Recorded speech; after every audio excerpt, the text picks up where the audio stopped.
Welcome back to my YouTube channel. आज 23 जुलाई 2025 Wednesday है। तो स्काई मैथ सीरीज में साइंस की क्लास का प्रॉमिस्ड है। आज का टॉपिक है structure of atom. Last class में हमने देखा था कि जो एटम्स होते हैं वो इंडिविजिबल पार्टिकल होते हैं, उन्हें तोड़ा नहीं जा सकता। बट कुछ और एक्सपेरिमेंट्स के बाद हमें पता चला कि उसके अंदर भी कुछ सब एटॉमिक पार्टिकल्स होते हैं। कुछ साइंटिस्ट ने और स्टडी करने के बाद बताया कि कुछ और चार्ज पार्टिकल्स होते हैं मैटर के। 1896 में गोल्डस्टीन ने कैनलरी की खोज की, जो कि हमें बताया गया पॉजिटिवली चार्ज थी। उन्होंने प्रोटॉन नाम दिया। 1990 में जे थॉमसन, जिन्होंने नेगेटिव चार्ज की खोज की और उसको नाम दिया इलेक्ट्रॉन।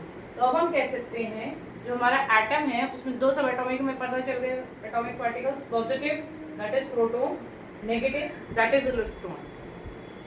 प्रोटॉन जो होता है उसका मास होता है 1 यूनिट और चार्ज होता है प्लस, मतलब दो, उसका चार्ज क्या होता है प्लस होता है। इलेक्ट्रॉन जो होता है उसका मास होता है नेग्लिजिबल, इट मीन्स उसका जो मास है बिल्कुल नेग्लिजिबल है, उसको हम कंसिडर ही नहीं करते हैं। और जो चार्ज होता है उसका होता है वो नेगेटिव। तो ये चीज आप देख रहे हैं प्रोटॉन और इलेक्ट्रॉन। प्रोटॉन हमारा पॉजिटिवली चार्ज है, इलेक्ट्रॉन हमारा नेगेटिवली चार्ज है। प्रोटॉन की के लिए हम लोगों ने गोल्डस्टीन को बोला हुआ है कि गोल्डस्टीन ने कैनल रे डिस्कवर करा था, उन्होंने कैनल रे डिस्कवर करा था, और इलेक्ट्रॉन था जे थॉमसन ने डिस्कवर करा था। I hope that much is clear till now. क्योंकि जो अभी तक हमने पढ़ा है कि एटम इंडिविजिबल होता है तो उसके अकॉर्डिंग उसका स्ट्रक्चर हम लोग बना नहीं पाए थे। बट जब हमें पता चल गया है कि एटम के अंदर भी कुछ पार्टिकल्स हैं, तो ऑब्वियस सी बात है जो डाल्टन ने हमें थ्योरी दी थी वो फेल हो गई है। अब और एक्सपेरिमेंट्स करने लगे लोग, और उसमें सबसे पहले जे थॉमसन जो थे उन्होंने एक मॉडल बनाया था एटम का। उनके अकॉर्डिंग जो एटम होता है वो जस्ट लाइक आप क्रिसमस पुडिंग या आप देखते हैं वाटरमेलन की तरह होता है। वाटरमेलन सबने देखा है, उसका कुछ पार्ट रेड होता है। उन्होंने बोला जो रेड पार्ट है वो पॉजिटिव चार्ज है, वो स्फेयर, जो पॉजिटिव स्फेयर है वो रेड वाला है, और जो बीज हमें दिखाई देते हैं वाटरमेलन में इधर उधर कहीं पड़े हुए, उन्होंने बोला वो नेगेटिवली चार्ज इलेक्ट्रॉन है। तो ये एटम का स्ट्रक्चर था जो थॉमसन ने दिया था। एक स्फेयर है जो कि पॉजिटिवली चार्ज पार्टिकल है, और जो उसमें बीज हमारे वाटरमेलन के दिख रहे होते हैं वो नेगेटिवली चार्ज है, दे आर द इलेक्ट्रॉन्स। फिर इन्होंने बोला कि जो हमारा एटम होता है वो न्यूट्रल होता है, क्योंकि negative charge and positive charge particles are equal in magnitude. मतलब जितना नेगेटिव चार्ज है उतना ही पॉजिटिव चार्ज है, इसीलिए दोनों एक दूसरे को कैंसिल करके हमारे एटम को न्यूट्रल बना देते हैं।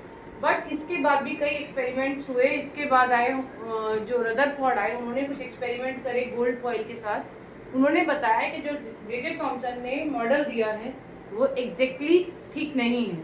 क्यों? क्योंकि उन्होंने जो एक्सपेरिमेंट करा था गोल्ड फॉइल के साथ, उन्होंने नोटिस करा कि गोल्ड फॉइल पे जब उन्होंने रेज डाली हैं तो उसमें कुछ रेज निकली जिन्हें उन्होंने अल्फा रे बोला।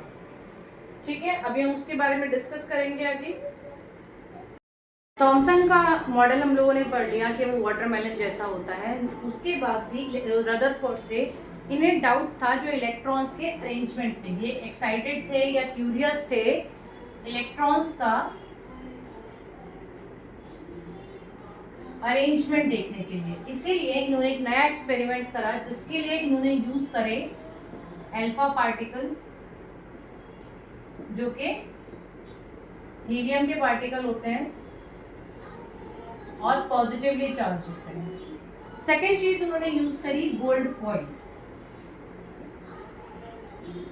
क्यों यूज करा गोल्ड फॉइल? क्योंकि हम उसको बिल्कुल पतली थिन लेयर में यूज कर सकते हैं, क्योंकि it can be used in a form of thin layer. Experiment क्या था, इन्होंने अल्फा पार्टिकल की रेज को, अल्फा पार्टिकल्स को फॉल कराया गोल्ड फॉइल के ऊपर। उसमें इनको लगता था कि जो अल्फा पार्टिकल होंगे जब गोल्ड फॉइल के ऊपर फॉल होंगे, अल्फा पार्टिकल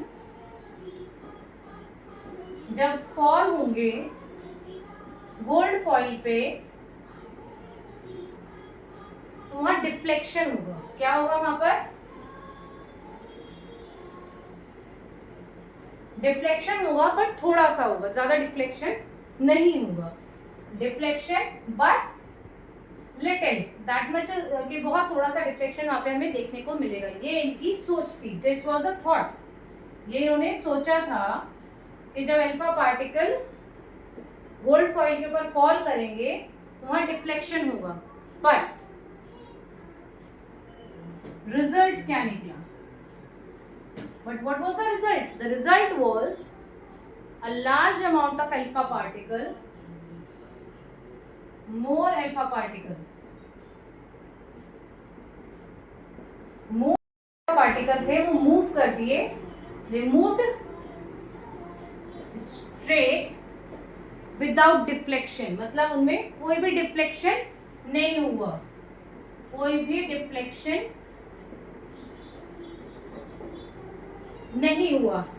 ये उनका पहला रिजल्ट था, this was the first result. इस रिजल्ट को देखने के बाद जो फर्स्ट फीचर उन्होंने निकाला एटम का वो ये था कि वहां पर एटम में large amount of empty spaces there. पहला रिजल्ट देखकर क्या निकला? Atom have large empty space, ये पहला पॉइंट निकल के आया। ठीक है, सेकेंड पॉइंट उन्होंने बोला जो अल्फा पार्टिकल थे, कुछ अल्फा पार्टिकल्स डिफ्लेक्ट हुए। रिजल्ट उन्हें दिखाई दिया, सेकेंड रिजल्ट दिखाई दिया कि कुछ अल्फा पार्टिकल्स बहुत थोड़ा सा डिफ्लेक्ट हुए हैं। सम अल्फा पार्टिकल डिफ्लेक्शन हुआ था उनमें, स्मॉल एंगल का, स्मॉल एंगल का डिफ्लेक्शन वहां पे उन्हें दिखाई दिया। उससे उन्हें पता चला कि जो हमारा पॉजिटिव पार्ट है, जो हमारा प्रोटॉन का पार्ट है, जो पॉजिटिव पार्ट है, वो बहुत छोटे से स्पेस में आया हुआ है। उन्होंने क्या रिजल्ट निकाला? उन्होंने रिजल्ट निकाला positive part, positive charge has occupied little space, ये जो बहुत थोड़ा सा चार्ज, जो पॉजिटिव चार्ज है उसने बहुत थोड़ा सा स्पेस ऑक्यूपाई किया है। थर्ड रिजल्ट उनका निकल कर आया 1 out of 12,000, 1 out of 12,000 particles रीबाउंस। रीबाउंस का मतलब होता है कि वो वापस उसी डायरेक्शन में वापस आ गए, वो बिल्कुल भी कहीं भी डिफ्लेक्ट नहीं हुए, वापस 180 डिग्री के एंगल से वापस रिफ्लेक्ट होके आ गए। इससे पता चलता है जो हमारा पॉजिटिव चार्ज है वो एक बहुत छोटी सी जगह में कंसंट्रेटेड है। क्या रिजल्ट आया? Positive charge is concentrated in small space, atom के बहुत छोटे से स्पेस में पॉजिटिव चार्ज कंसंट्रेटेड है। ये तीन फीचर्स हमारे रदरफोर्ड ने अपने मॉडल के, अपने एक्सपेरिमेंट के अकॉर्डिंग निकाले थे। अपने एक्सपेरिमेंट से जो रिजल्ट देखे या उनसे जो कंक्लूजन उन्होंने निकाला उसके बेसिस पे उन्होंने एक मॉडल बनाया जिसे बोला गया न्यूक्लियर मॉडल ऑफ एटम। क्या बोला गया उसे? Nuclear model of atom. इसमें इन्होंने कुछ पॉइंट्स डिस्क्राइब करे, जैसे कि पहला, positive charge is at centre, positive charge is at centre. Second point इन्होंने बोला ये जो सेंटर है इसको इन्होंने नाम दिया न्यूक्लियस। क्या नाम दिया इन्होंने? न्यूक्लियस। पॉजिटिव चार्ज सेंटर में है और इस सेंटर को नाम दिया गया न्यूक्लियस। और जो हमारा एटम का जो मास है, मास ऑफ एटम जो है वो ऑलमोस्ट न्यूक्लियस पे ही डिपेंड करता है, is due to nucleus only. मतलब उसके बाहर का जो सेक्शन है, बाहर का जो स्पेस है उसमें इतना मास है ही नहीं। मास जो एटम का होता है वो न्यूक्लियस की वजह से ही हो सकता है, या हम कह सकते हैं मास ऑफ एटम जो होता है वो न्यूक्लियस में ही पाया जाता है। थर्ड पॉइंट इन्होंने जो दिया था वो ये दिया था कि जो हमारे इलेक्ट्रॉन रिवॉल्व कर रहे हैं,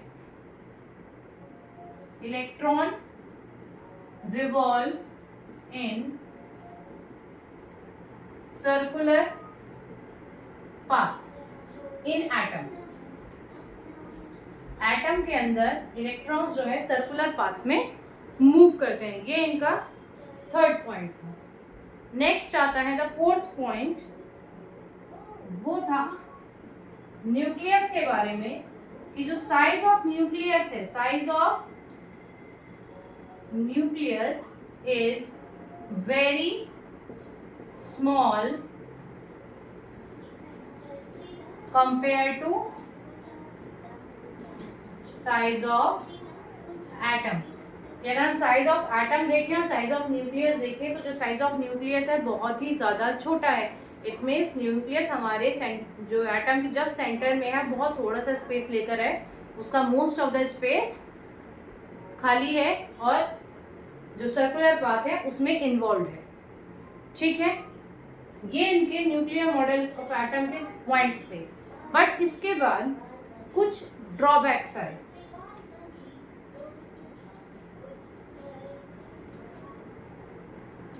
ड्रॉबैक्स क्या थे? पहला ड्रॉबैक जो आया था वो ये था कि इन्होंने बोला कि इलेक्ट्रॉन रिवॉल्व करते हैं सर्कुलर पाथ में। गुड। पहला पॉइंट क्या इन्होंने बोला था कि इनका जो पॉइंट था कि electron revolve in circular path. Fine. इन्होंने क्या बोला? That electron move in circular path. और हम सब जानते हैं कोई भी चीज अगर सर्कुलर पाथ में मूव कर रही होती है तो उसके अंदर क्या डेवलप हो जाता है? उसके अंदर डेवलप होता है एक्सेलरेशन। उसके अंदर क्या डेवलप हो जाता है? एक्सेलरेशन डेवलप होता है। एक्सेलरेशन डेवलप होने के बाद आप मान लीजिए आप एक बॉल, कोई पत्थर है, आप उसको धागे से रिवॉल्व कर रहे हैं, पकड़ के बांध के रिवॉल्व कर रहे हैं, तो उसके अंदर एक्सेलरेशन आ गया और हम देखेंगे उसके अंदर एक अपनी एनर्जी भी अपनी वो लूज करता है और थोड़ी देर बाद में वो गिर जाता है। अगर हम उसको रोक दें अपने हाथ को रिवॉल्व करना तो उसकी जो एनर्जी होती है वो गिरती चली जाती है।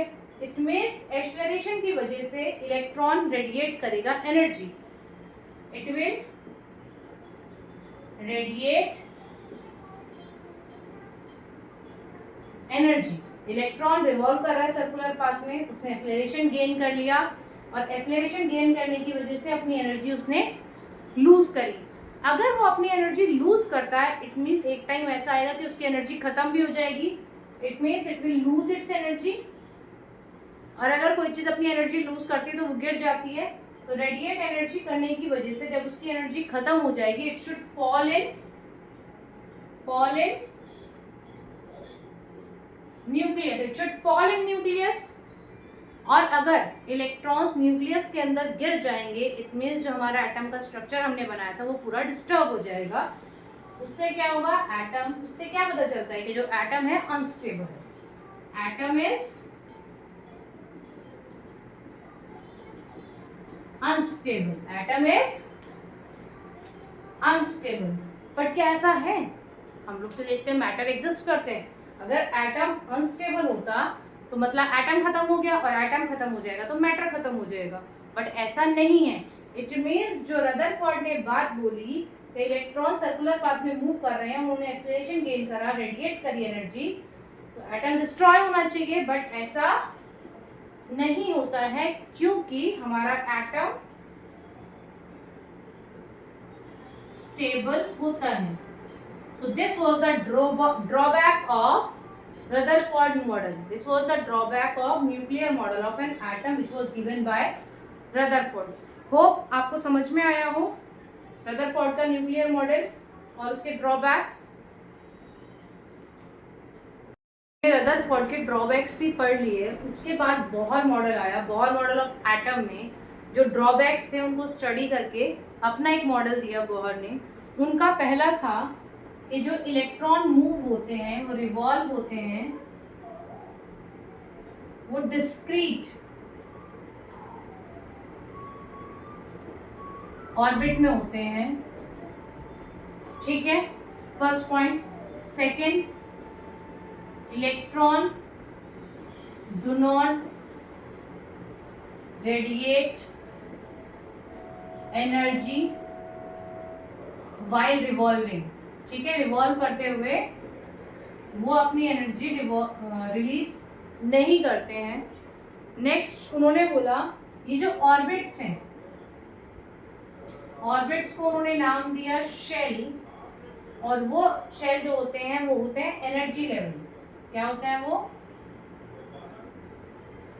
एनर्जी लेवल होते हैं। उन्होंने कुछ डायग्राम इस तरह, अब उन्होंने जो डायग्राम दिया, वो जो मॉडल दिया, वो कुछ इस तरह का दिया जिसमें सेंटर में न्यूक्लियस था, उसके बाद 4 ऑर्बिट्स बनाए जिन्होंने 4 एनर्जी शेल बोला, के एल एम एन। ये अंदर से शुरू होते हैं न्यूक्लियस के पास से 1 2 3 4, और उनके नाम दिए के shell, L shell, M shell और एन शेल। ये मॉडल बनाया गया था बोहर के थ्रू। इसके बाद 1932 में चैडविक नाम के साइंटिस्ट आए। कौन आए? चैडविक नाम के साइंटिस्ट आए, और इन्होंने हमारा थर्ड सब एटॉमिक पार्टिकल क्या निकाला? थर्ड सब एटॉमिक पार्टिकल डिस्क्राइब करा, जिसको इन्होंने नाम दिया न्यूट्रॉन। क्या नाम दिया इन्होंने? न्यूट्रॉन नाम दिया इन्होंने। उसको क्या नाम दिया? न्यूट्रॉन। न्यूट्रॉन पे नो चार्ज, मतलब इसका कोई चार्ज नहीं होता है, प्लस इसका जो मास होता है वो होता है मास ऑफ प्रोटॉन के बराबर। किसके बराबर होता है? इसका मास किसके बराबर होता है? Mass of proton. क्योंकि अब हमें पता चल गया है न्यूट्रॉन का कोई चार्ज नहीं होता, इट मीन्स इसके चार्ज की वजह से एटम के स्ट्रक्चर पे कोई डिफरेंस नहीं आएगा, बट इसका अपना एक मास होता है। और हम जानते हैं एटम का अपना मास कहाँ होता है? न्यूक्लियस में होता है बेसिकली। तो इससे हम कह सकते हैं it is also a part of nucleus, it is also a part of nucleus. तो हम क्या कह सकते हैं? Mass of atom, mass of atom equals to mass of neutron plus mass of proton. I hope that much is clear. Mass of proton and mass of neutron. आज की class में सिर्फ इतना ही, और तीनों ही मॉडल थॉमसन, बोहर और Rutherford, तीनों ही models आपको अच्छे से समझा दिए गए हैं। तीनों के क्या क्या फीचर्स थे, क्या क्या पहचान थी, हमने आपको बता। आप अपनी स्टडीज पूरी करेंगे तीनों मॉडल्स के अकॉर्डिंग, और इसके आगे का चैप्टर हम नेक्स्ट क्लास में लेंगे।